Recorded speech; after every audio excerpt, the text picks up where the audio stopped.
নদী, সমুদ্রের ঢেউ, সুজিত কুমার পাহাড়ি জোরে হাততালি হবে।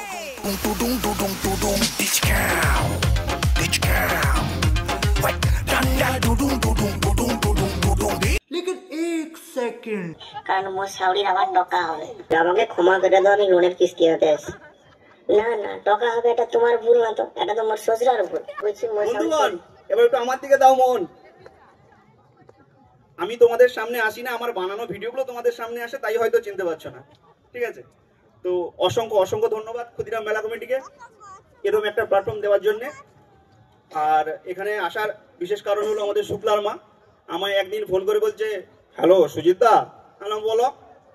বলো আগো সুদীপাদি আসবে, আমি যাব, জিদ্দা আসবে, সকল লোক কিন্তু শুক্লা শুক্লা, তুমি একটু ফুলাটা আইলে একটু স্টেজটা ভরা ভরা লাগবে।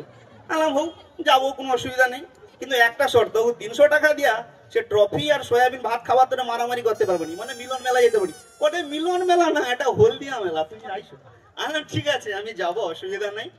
তবে আমি এই আঞ্চলিক ভাষাটাকে আমি চেষ্টা করেছিলাম যে সবার সামনে তুলে ধরার জন্য। এখন অনেক বড় বড় ক্রিয়েটার উঠে গেছে, আমাদের মাকুদা আছে, সুদীপাদি আছে, সুকুমার দা আছে, অনেক অনেক ভালো লাগে, কিন্তু কিছু কিছু মানুষের জন্য খারাপ লাগে। অনেকেই আছে, হ্যালো গাইস, এটা মোর বাসি লাল চেক সাদা গামছা, রাত্রে পরে শুয়েছি বন্ধু দেখিনি সেটা অক্ষম আছে।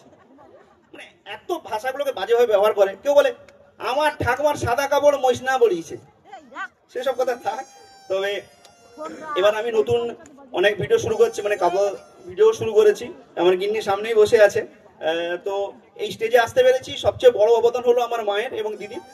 ওনারা আমাকে সাপোর্ট না করলে আমি কোনোদিন এই জায়গায় আসতে পারতাম না। জানি না কত দূরে এগোতে পেরেছি আমি, তবে চাইবো আপনাদের ভালোবাসা সবসময় আমার পাশে থাকুক। তো আর একটা কথা যাওয়ার আগে বলবো, সুজিত পাহাড়ি আমার চ্যানেলের নাম বা পেজের নাম। সুজিত পাহাড়ির ভিডিও ভালো লাগুক খারাপ লাগুক, তো মানে কমেন্ট করে কইব, আবার পরে দেখা হবে, সকল ভালো রইব।